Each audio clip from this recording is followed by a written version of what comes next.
Hi everybody, Mike Handcock here, the chairman of the Circle of Excellence Group. And today I've got some tips for you that are going to really save you a lot of stress and make life easier for you in 2024. So let's kick off with the presentation. I've called it Don't Leave Gaps. No, I haven't called it that at all. I've called it, come on, there it is. I called it Time Tips. So that's what we're going to talk about. And Heather, you'll recognize this photo because there you are in the back left of that photo, joining us in Thailand, in Phuket, late last year. So there it is for you. And I think we had a great time with everybody last year. And, you know, sometimes people say, oh, I can't go to things because I've got too much on. So I always believe in prioritizing what you really want to do first and trying to fit everything else around it rather than looking to try and fit your life around your business. I'd rather fit my business around my life. So let's kick off. Here's the first one. You've got to prioritize with purpose. Now, I know you've seen this before. Don't think that those of you that have been client of ours for a long time is going to go, is this a 4Gs thing again? But this is our 4Gs priority system.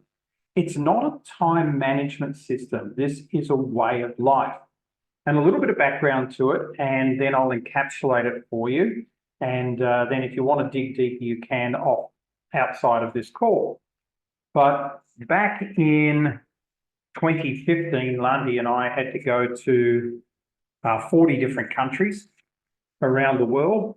And during that year, we were just super busy and we thought we're never going to fit everything in. And we started realizing that a to-do list is your worst friend.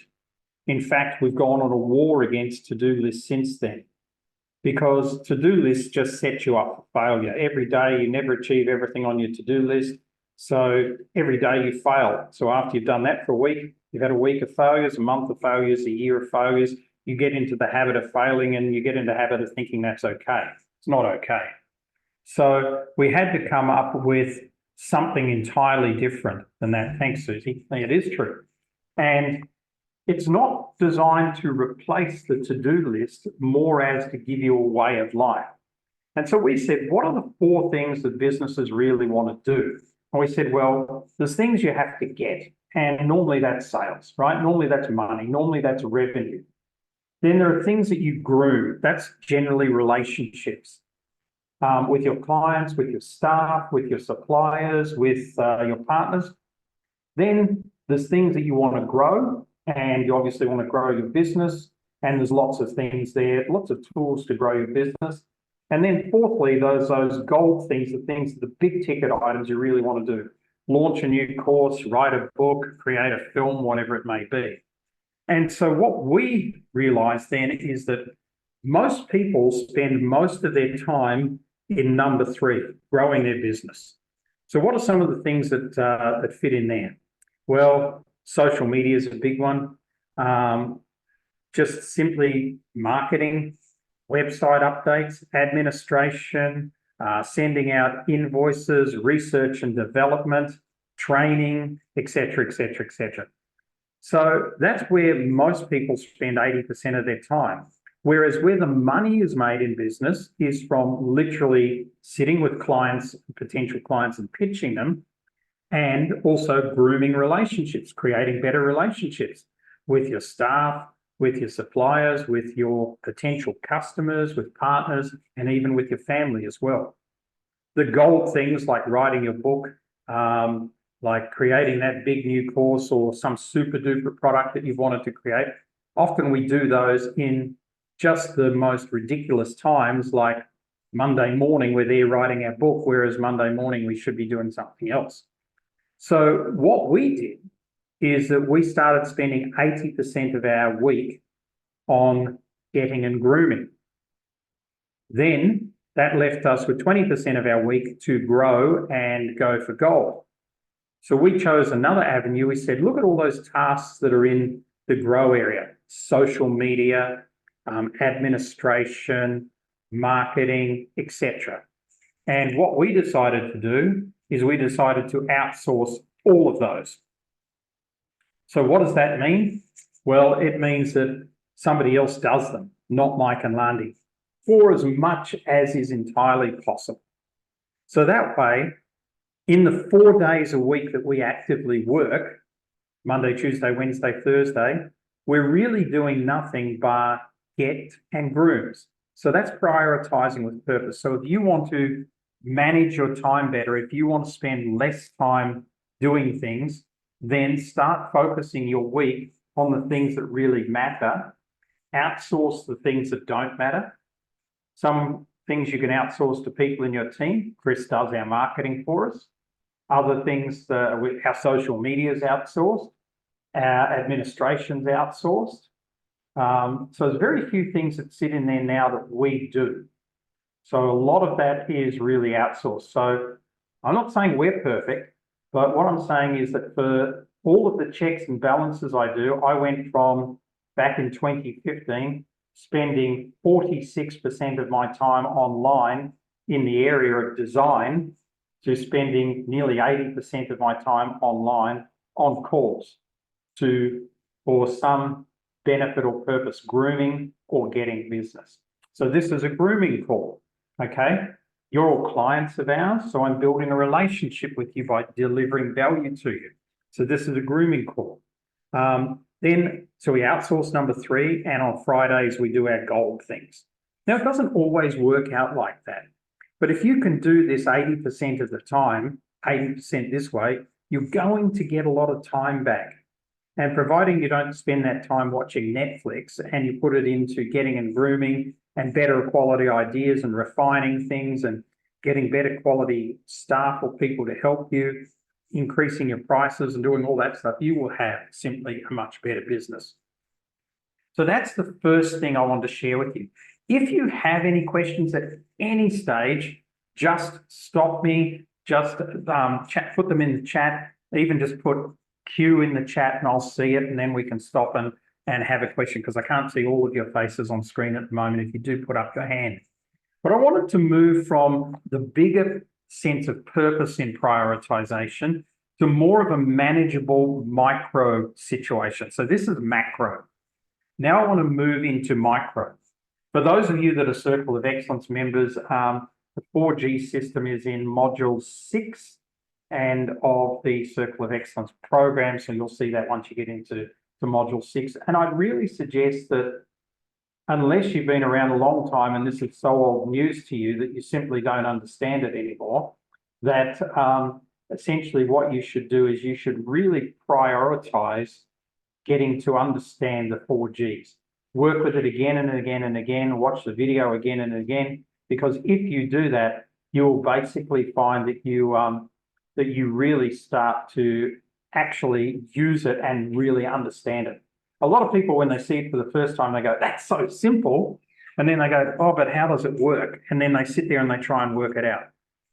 When you get it, and you don't do anything any other way.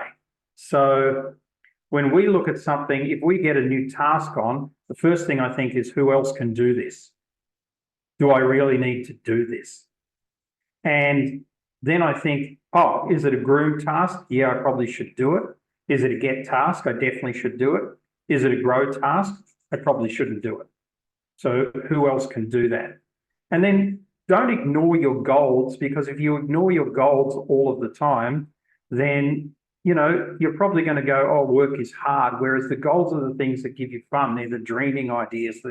As I said, writing a book, it's a big thing, or coming up with some new product or program, something like that. So let's look at the micro. And for a micro snapshot, I want to look at a week.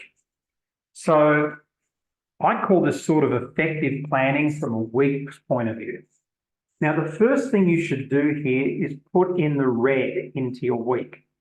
So I put a few things in the week just to show you what could be red here. In other words, there's no way you're replacing this with work. So you might go to gym 3 times a week, or you might want to. So that goes in first.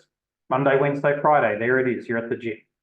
7 or 8 o'clock through till 9 o'clock, that's what you do. Hey, Wednesday night's date night with your significant other. So that's the night that you absolutely put aside for them, and it's never changing. And then Friday afternoon, you block out as well because, unless you've got something you've really got to catch up on and really got to do, why not just take it off? And most of you can do that. So I put then in what else is important? Well, the two things that are really important are the green and the yellow there. So I've got Marketing Monday in there, and that's fantastic. So the first 3 hours of the week, spend marketing.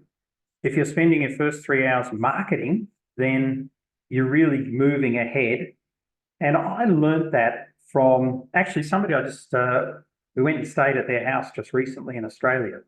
And it was 30 years ago we worked together, and he would come into the office. We all got in the office at 8 o'clock in the morning. All of us, bar this one guy, would go straight to the coffee machine. We'd put on the kettle, go straight to the coffee machine, sit down, say, how was your evening? What happened? Blah, blah, blah. He'd walk into his office, make 2 phone calls. That would take probably 10, 12 minutes. And then he would walk out to the coffee machine when it was already there. And he would basically join us for coffee at that point. So I realized that while we were all drinking coffee and chatting, he was essentially having 2 calls a day, 5 days a week at that stage. It's 10 calls, at least 40 weeks of the year. He was doing 400 marketing calls while we were just lounging around drinking coffee. And guess what? When we got to our office, we never picked up the phone then either. So Marketing Monday is really good to do some marketing first up, and then from there to move into meetings. And that means this is your high points here from really 9 till about 4, or every day for the first 3 days of the week, to book those transactional meetings and some developmental ones. But if you need to do developmental meetings, what's the difference? Transaction is where you're hoping to make sales. Developmentals is where you're hoping to just build a relationship, like a strategic partner or something. I would probably put those on Thursday. As you can see with my dollar signs in my research word there, research is for Thursdays. So you might block out some time to do that, and everything else fits around that. Now, it may seem pretty simplistic for most of you, but honestly, it doesn't need to be a lot more complex than that. So that would be my second tip. I've got 10 of them. So again, if you've got any questions, if there's anything you'd like to know, just put your hand up in the chat, preferably so that I can see. Then I'm going to throw this around in a little bit of time so that you can give some input as well. Here's number 3. Don't leave gaps. So back-to-back meetings and chores. A lot of people lose time by leaving 15 minutes or 20 minutes between a meeting. Or they'll book a meeting from 9 till 10, then I'll go, oh, I'll need a break after that. I'll book another meeting from 10:30 to 11:30, but they don't do anything between 10 and 10:30. Then at 11:30, they book their meeting. Oh, they go, and then I'm going to have another meeting at, say, 12. Then that's going to go through to 1. So by the time that's done, you've lost an hour of your day. So what I like to do, and what's worked very well for me, is to back-to-back things. So, and I believe in run and hide days. So today's been a run day. What does a run day mean? It means I'm literally been back-to-backing meetings most of the day until my computer crashed, right? Which I've had problems with my laptop all day, but it seems to be okay now, so touch wood. So back-to-back meetings. That way, yep, sure, there's a lot of follow-up to do and everything like that, but today is a Tuesday. It's a great day to do meetings. It's one of your high points of activity in your week, so why would you be doing anything else? And back-to-back chores. So what does that mean? If you've got different things to work on, if you've got to run out and do a few things, stack them all in together. Just get it over and done with. Knock it on the head. That just saves you quite a bit of time. Let's move on. We promised you the Pomodoro technique, so I want to share with you this technique. It's not one I use. I'll be brutally honest with you, but I know some people who do use this, and I think you should try it for a day and see if it works for you. So plan out your tasks, then Basically, you split your time into 25 minutes high activity and then a break for 5 minutes. What does a break mean? Make a coffee, go sit on your couch or go for a walk for 5 minutes. Go and buy your lunch and come back. Take 5 minutes to do that. Eat it at lunchtime, but buy your lunch then. Do some exercise just for 5 minutes. Do some stretches, 5 minutes, and then go back to work. And do at least 4 of those. So that's really 2 hours worth of work, and then take a longer break.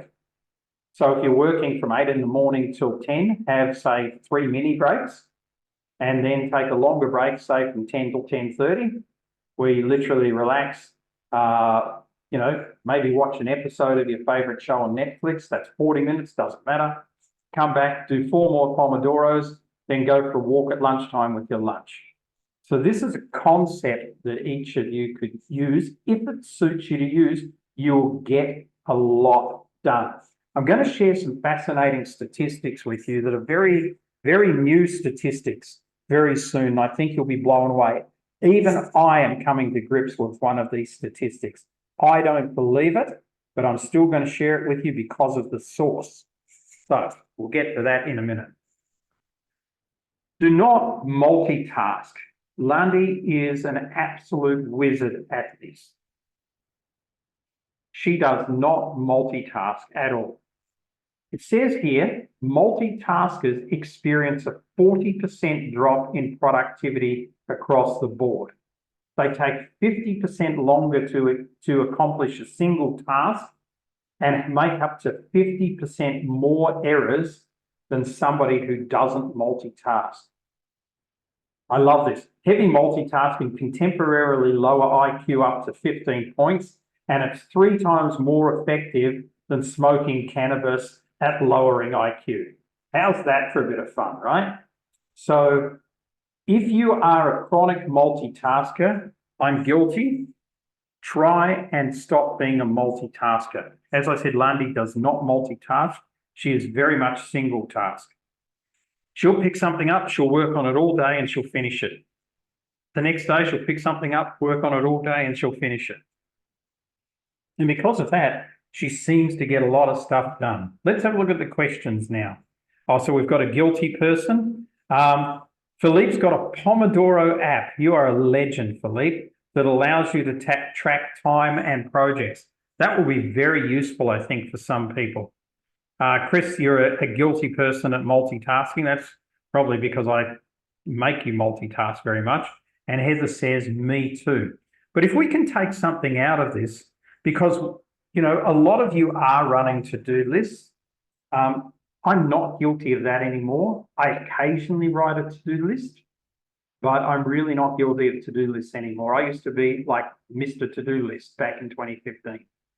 So now I've got out of the habit of that. I don't do that, but I still do multitask. I try not to. I'm getting better at it. Maybe in another 1 or 2 years, I'll be down to single tasking like Lundy. But you have to make a start at it. So a good way to make a start at a multitask is using a Pomodoro technique. Work on one thing for 25 minutes, take a break, either come back to it or go on to the next thing for 25 minutes. That could be a way for you to multitask. So, question, Sahaja, could you combine lists and 4Gs? Well, optimally, that's what most of you will do. And so the answer is yes. But what I want to try and get you to do is if you could limit your list to just 3 things per day that you need to do, I think that you would be far more productive. And that's the reason I don't need lists anymore, is because I really don't try and do a lot in a day. Where I tend to multitask is when I chew through my stuff and then I'm done with what I need to do for the day. That's not a run day, by the way, that's an ordinary day. So in my life, I have run days. Run days is where I back-to-back things. I have around about 2 of those a month, maybe 3 of those a month. So almost every second week is a real run day. Then I have hide days. This is where I block out and I'm not off, but I really don't do much bar think and tidy up things. So that also is probably about 3 days a month. And the rest are what I call pretty normal days. I'll have some meetings and I'll also do some stuff. But when I'm doing the stuff, unless I've finished with what I need to do, I don't tend to try and do everything at once. What I want to get to doing just one thing. Because I'm focused on 4Gs, most of those things are getting groomed. Philippe says, I shifted from a to-do list to action list with one major task to do per day. That's going to set you up totally for success. Okay, let's move on. So we've heard this before. This is not new. But I want to know, and I want to throw this around with you guys, what does this mean to you for your goals to be specific, your goals to be measured, your goals to be achievable, your goals to be relevant, and your goals to be time-framed? Do you do this? You probably learned this when you were 20-something years old. I did. But I'm wondering how many of us actually take this on board and how many of us use this. Would anybody like to share something?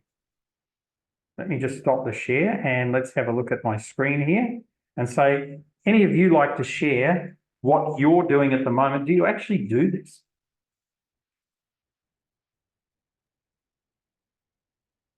Mark, I'll go. How do you write down and have specific goals? I think where my growth area, and it's something I really want to be focusing on this year, is putting the measurables in place. So when breaking it down and then having those measurables in place, like did I this week do the sales meetings? Did I hit those measurable targets that are going to actually get me onto the goal? Because I'm much more working metaphysically and I actually need to work in the physical more in terms of that. Well, we need, very good feedback. We need Heather to have a foot in both worlds. So as much as we work metaphysically or physically, we need to have our other foot in the other world as well. So very good feedback. Thank you for that. The dealer says, I normally write down what I achieved at the end of the day to keep track of wins. What a great idea. Imagine that you kept track of wins and then you look back after the month and you go, wow, I had 22 wins or whatever it is for the month.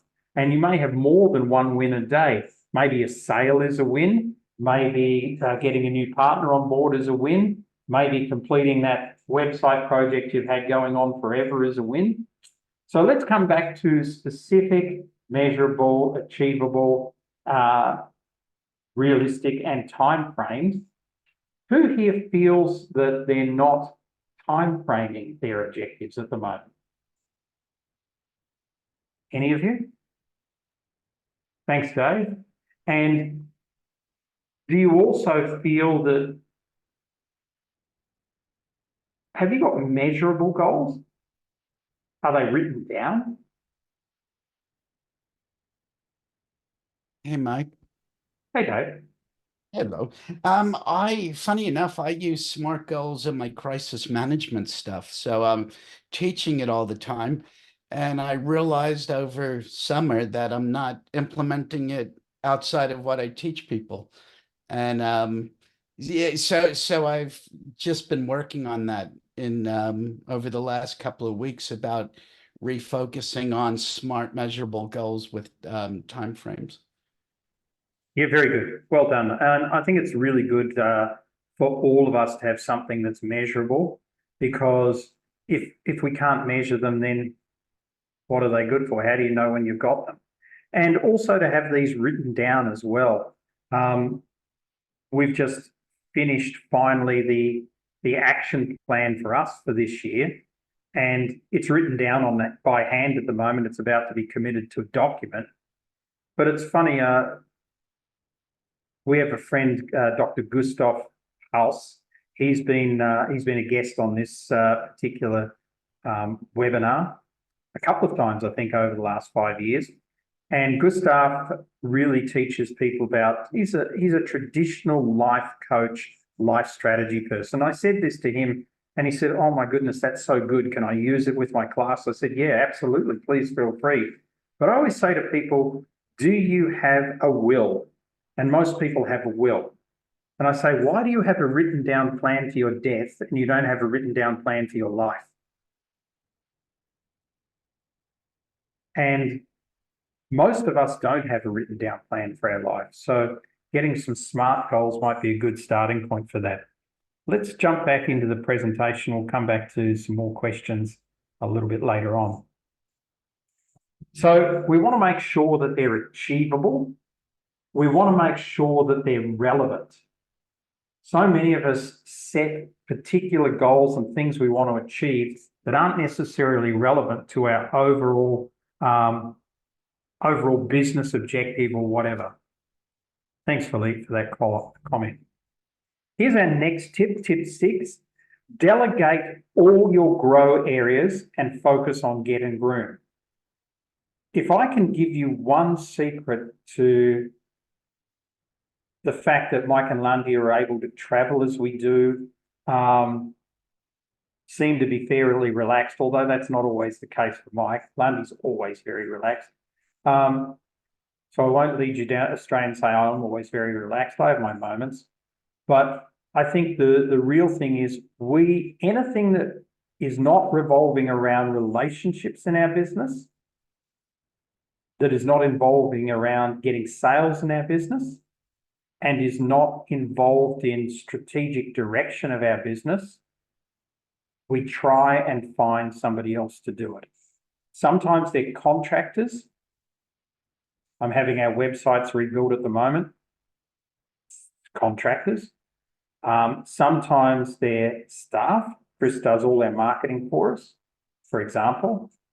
Sometimes they're strategic partnerships. Lead Magazine. I spend probably a day and a half a year in that. Lundy spends 3 days a year. The rest of it's all outsourced in a partnership. So there's many, many different ways you can do things. You don't always have to spend money to get stuff done that you don't want to do. Now, you may have some great things that you can help people with that can be a bit of a barter.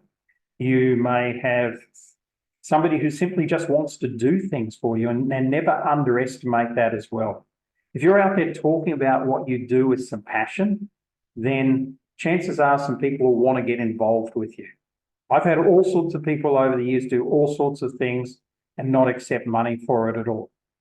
And yes, they still like me and I still like them. So anything that's not sales, anything that's not relationship building, and anything that takes your time, pay, social media, etc., administration, invoicing, following up payments, building websites, doing design, etc., outsource that. If you can outsource that, then you can basically get a lot of your time back. And that time will be put to very, very good use, I'm sure. Just going to have a look at the comments here. Dave says, I read that most people spend more time planning holidays than their life. That would be absolutely true, Dave. I don't know if there's a statistic around it, but I couldn't agree more. Sam, smarter, encourage and reward. Yeah, you've got to reward. Oh my goodness. If you've set a goal and if you achieve it, where's your reward? What do you do after that? Do you, where do you go? How do you celebrate, etc., etc.? Make sure that you do that. On to the next thing. This is the statistic I wanted to share with you earlier. It's about a digital detox. I'm saying turn it off. So the first statistic is the average person picks up their phone every 6 minutes. That's not the shocking one. The second statistic says the average executive, luckily that's not us, we're entrepreneurs, but I want to put this in, touches their phone 2,617 times a day, checks emails 74 times a day, and receives 46 smartphone notifications a day. Now, before you go, that's crazy, and Mike just made up those numbers. This is a 2023 Harvard University study. So I do place some faith in it. The picking up your phone every 6 minutes is a study of 150 million people with phones. So we're constantly distracted, which is why we're losing time. Just be aware every time you pick up your phone, because Are you really using it to make a call? Are you really using it to send an email? Are you really using it to do something, or are you just picking it up to flick through things? I often watch people on trains when I'm in Europe, and they pick up their phone and they tend to look at, and sometimes I can see what they're looking at, and I go, why do you need to read the same WhatsApp 4 times in an hour? It's ridiculous. You can see them on planes. What's the person next to you? They're on their WhatsApps. They're not even live online, and they're looking at a WhatsApp, and then they'll put their phone down. Then they'll pick it up and they'll look at that same WhatsApp again. And it seems to be a short WhatsApp. Now, if this was just 1 or 2 people, I'd say, well, it must be something pretty important on there. But I see this all the time. So we need to do a digital detox. We had a lot more time in the past. And if you don't believe me, then tell me how your parents and grandparents managed to achieve just as much as we're achieving, and they didn't have all this digital stuff around them and all these resources that we do. But they still managed to build accountancy practices. They still managed to build a business. They still managed to build empires, some of them, without all this stuff. Some of them without phones. How did they do that? And we need to rely on this. We must have it. So step 1 here is I'd suggest you do something that I do and that Landy does. You don't have any notifications sent to your phone whatsoever. Your phone never beeps. Those of you that have spent any degree of time with me will know my phone never beeps. Why? Because I'm in control of my phone. My phone is not in control of me. So do I go into my phone and check WhatsApps? Yes. But when I looked at this, checks emails 74 times a day, I understood this because I've been out to dinner a couple of times with one of my best friends who is a very senior corporate, one of the biggest in his industry. Probably every 5 minutes he checks his email. I thought, boy, I'm glad I'm not in corporate again because I'd never want to do that. You know, for most of us, there's nothing that devastatingly good or bad that we need to check 74 times a day. I check my email probably 3 times a day, to give you an example. First thing in the morning, that's not necessarily the best time to check your email, but I like to clear it out sometime around lunchtime or late morning and sometime in the afternoon. And they're different every day depending on what I've got on. I never check my email after hours. I never check it on weekends. I just don't bother. So no notifications, no emails, no pushing notifications. Don't pick up your phone to do emails all the time, and you will find you get so much time back. There is another statistic. I found it once before, but I couldn't find it for today's call, that basically says after you've picked up your phone, it takes X amount of time to focus again. But I think it's 3.5 minutes to focus again after you put your phone down. So if you consider you pick up your phone every 6 minutes, then you mess around for a minute, and then you put it down and you've got another 3.5 minutes before you focus. That's in an average 8-hour working day. How much time are you losing? That's 10 minutes. You're probably losing an hour and a half a day just by picking up and putting down your phone for very little reason. So this is a big one. I'll be interested to see what you think, because when we're going to throw it around after I share these next couple with you. So invest time in communication. This photo of Harley and Raylan was taken last week in the Gold Coast in Australia. And this was at our Platinum Mastermind. And I looked at this and I thought, this is just beautiful communication here. Both of them have got their journals open. There's nothing really there to distract them. And they've totally got eye contact and are just engaging in conversation. So we have to invest time in briefing people. If you're going to ask other people to do things for you, you want them done right. Most of the reason they're not done right is not because they don't know how to do them. It's because they don't know what your expectations are, because you haven't properly told them. So you have to spend the time to brief people. You have to tell people what your expectations are. Now, I'm guilty of this from time to time. I'm sure Chris would put up his hand and say that Mike doesn't always brief me properly or give me the best expectations. But none of us are perfect, but you have to focus on this. The more time you can take to slow down, to go through it a couple of times, to check back in and close the loop with them and make sure that they've got it before you go on, the more you're going to have brilliant communication. And brilliant communication between you and members of your team or your partners or even your clients and suppliers is going to save you a tremendous amount of time. Heather said she just turned all hers off.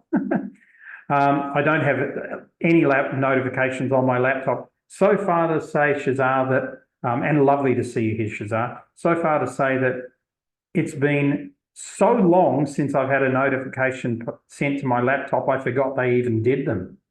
I would think it must be close to 15 years since I had notifications sent to my laptop. Hi, Mandy. Happy New Year. Lovely to see you. She says the best advice I got from you years ago was to switch off notifications on my phone or my laptop. I must have remembered about the laptop back then in those days. Closing the loop is brilliant, Heather says. Yep. So closing the loop is a saying, I have the saying, letting them know that they know. So when you brief somebody, then you ask them what you said back. If they repeat back to you, most people first time won't repeat back to you what you said. So then you explain it again. You focus in, you say, I want you to pay particular attention to this. And if the next time or the third time they are able to repeat back to you exactly how you briefed them, then that is closing the loop. Now you know that they know and they know that they know. So if they know that they know and you know that they know, then there shouldn't be any margin for error in the mistakes. But if you just say, listen, can you do this for me? I want it done in the next 2 days, blah, blah, blah, blah, blah, like most of us do, and just dump it on them and leave and say, we've delegated. Well, then we're going to say, gee, I can't get good staff. No, you can't brief properly. That's part of it. Take breaks and exercise. Now, I know we covered this earlier on with our friendly tomato, but what I'm really talking about here is I don't expect most of you to do the Pomodoro system. You might want to give it a shot, but I'm assuming you're probably going to revert back to some old ways of doing things because that's natural, unless you really love the idea and are prepared to go for it and do it for a month. But if you do want to set an alarm on your phone, set an alarm that tells you to take a break at certain times of the day. And just take 15 minutes. And if you can, exercise at least a couple of those times. You can relax and drink coffee one of those times, but a couple of other times, if you just go for a walk for 15 minutes, that'll be fantastic. If you just stretch and, do some sit-ups or something like that, or just do a little bit of yoga or anything that's right for you just for 15 minutes once a day. Boy, your life's going to improve. You're going to be mentally more fit, and you are going to, because you're mentally more fit, you're going to fit a lot more in because you're going to have breaks and you're going to get great new ideas when you're exercising as well. So that would be one other tip. So that's really what I had for you today. There are 10 tips there. So I now want to go to this and throw it around. Let me ask you this question. Which of those stood out for you that you feel you should do or aren't doing enough of? Anyway. Not multitasking for me stood out. So you think you still multitask too much, Heather? Yeah. Very nice. Focusing too many things. Yep, we've got Dave Greenberg on don't multitask as much. Shazar off the digital stuff. Good for you, Shazar. That's excellent. Sam says, where has he gone? Everything I think of when I'm finishing, I know is time to... Everything I think of when I am finishing, I know is time to take a break. Okay, I don't quite understand that, Sam, but I get the gist of you got something out of it.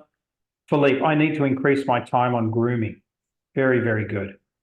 So we've got some good ideas there. Would anybody like to throw in a suggestion of their own that's really helped them to save some time as well, or to focus more, or to prioritise better?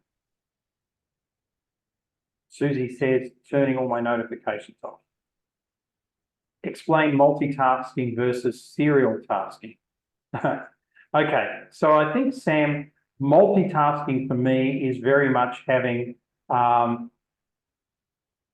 picking things up and putting them down all the time from different aspects. So I work on my social media, I post a blog, then I go, oh, what am I doing next? Oh, I probably need to go in and fix something on my website. Okay, oh, there's something else. What was that? Oh yeah, I need to ring that client back and tell him I don't have that product or service. Whereas serial tasking is saying, okay, today I'm going to do 5 things. I'm going to start with number 1, then do number 2, then do number 3, then do number 4, then do number 5. Susie says, I'm a multitasker. That's me. Yeah, sometimes it's really hard to change this, but the more we can move to a bit of single-mindedness, the better. So maybe you can get rid of the clutter in that, Susie, and get down to 4 or 5 tasks. Oh, she says I must change. Well, just refine is a better word. Just refine it. Instead of putting 20 things on your to-do list, put 3 or 4 on, and that'll be a good focus. And when you've got one other crossed out, add another one on. So keep a B list, if you like, and then move things from the B list to the A list. But for me, really, the 4 Gs, spending too much time on growing. Absolutely. And you're at the stage in your business where you're focused on that growth stuff as well. So the more of that you can find other people to do, the better. And I know in your case, we're nowhere near the module where we're going to dig into the 4 Gs. So that is coming, Bert. Rest assured, by the time you've gone through that a couple of times, you are going to be a little bit better at that. Heather says, block time is what I'm working on, doing less than a day in 2-hour slots. That's a lovely way to do it. 2-hour slots, that's 4 things a day in an average 8-hour day. If you do a 16-hour, if you do a 4-day week, that's 16 things in a week. Most people don't achieve 1 thing in a week because they're too busy multitasking. So I really love that for sure. Folks, I think that's we've got some good ideas. Have you enjoyed today's session? I'm trying to bring something new to you that we haven't really done every time, but also it's good to rehash a couple of other things that we have done. Susie says yes. Sahaja says, I really need to be able to define differences so I know immediately what is grooming and what is growing. Just think, grooming is relationships, where you're literally speaking to people. Social media is not a relationship, because you're not speaking to a person. You're writing to a bunch of unknowns or filming for a bunch of unknowns. So that would go in growing. Great. Really need to get focused to deal. I think we all do. We've got a great opportunity. In 4 days' time, enter the year of the wood dragon. So it's going to be an amazing year of growth, because wood is the strongest growing element there. And of course, the dragon is amazing. And Heather, thanks. Loved especially categorizing as new things come in. Fantastic. Everybody, I wish you all the best. I will see you in a few weeks myself if I don't talk to you beforehand. And you have a great day or evening wherever you are. Bye-bye. Thanks, Mark. Bye. Bye-bye. Bye.